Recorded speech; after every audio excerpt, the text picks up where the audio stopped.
ইকবাল দোস্ত আমাদের বা কাথিন ভাই, আমরা যারা রান করি আমাদের স্বপ্ন ছিল যে হাতিরঝিলের এই ট্র্যাকটা চমৎকার হবে এবং পুরো ট্র্যাকটা যেখানে জায়গায় জায়গায় ভাঙা ছিল, এবং আমরা অনেকবার যখন ইভেন্ট করেছি আমরা প্রতিবারই বলেছি যে ইভেন্টটার জন্য অন্তত রাস্তাটা সংস্কার করা হোক এবং রাস্তাটা ঢালাই করা হোক।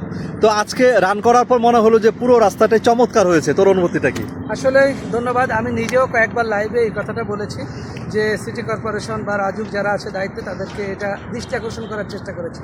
অনেক দিন পর সমাধান হয়েছে। আজকে যে ট্র্যাকটা পেয়েছি হাতিরঝিলে এবং সেটার সুফলও পেয়েছি, খুব কম সময়ে রানটা শেষ করতে পেরেছি। ধন্যবাদ রাজুককে, ধন্যবাদ সিটি কর্পোরেশনকে।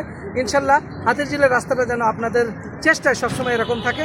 আগামী 2 তারিখে দেখা হবে রান ফর হেলথ ডাক্তার যে রানে, সেখানে এত সুন্দর ট্র্যাক আমরা দৌড়াবো। আপনারা কিছু বলেন।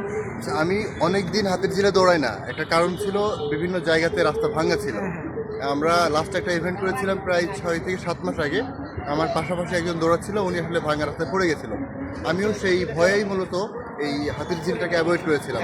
তো আলহামদুলিল্লাহ আজকে অনেক দিন পর দৌড়াতে আসলাম। অসাধারণ রাস্তা, নতুন পিচ, নতুন রাস্তা, বেস্ট অফ লাক।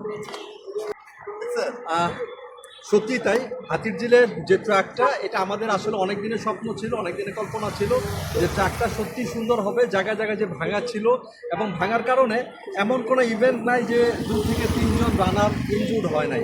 তো এটা আমাদের দাবি ছিল, এটা নিয়ে আমরা অনেকবার কথা বলেছি, আমরা অনেকবার পোস্ট দিয়েছি। তো ইকবালের কথা অনুযায়ী সেই কথাগুলো বলা যে অবশ্যই রাজুককে ধন্যবাদ, সিটি কর্পোরেশনকে ধন্যবাদ। শেষ মুহূর্তে হলেও তারা একটা উদ্যোগ নিয়েছে এবং আজকে রানের মাধ্যমে যেটা আমরা বুঝতে পারলাম যে পুরো ট্র্যাকটা পুরোটাই ছিল পিচ ঢালাই এবং আসলে রান করে চমৎকার ভালো লেগেছে। ধন্যবাদ যারা রানিং কমিউনিটি যারা ছিল, যারা আছে, যারা এটার পেছনে শ্রম দিয়েছে এবং যারা বিভিন্নভাবে সহযোগিতা করেছে, ধন্যবাদ সবাইকে। বাট দিন শেষে একটাই কথা, দৌড় হোক সবার জন্য। ধন্যবাদ সিরাজুল।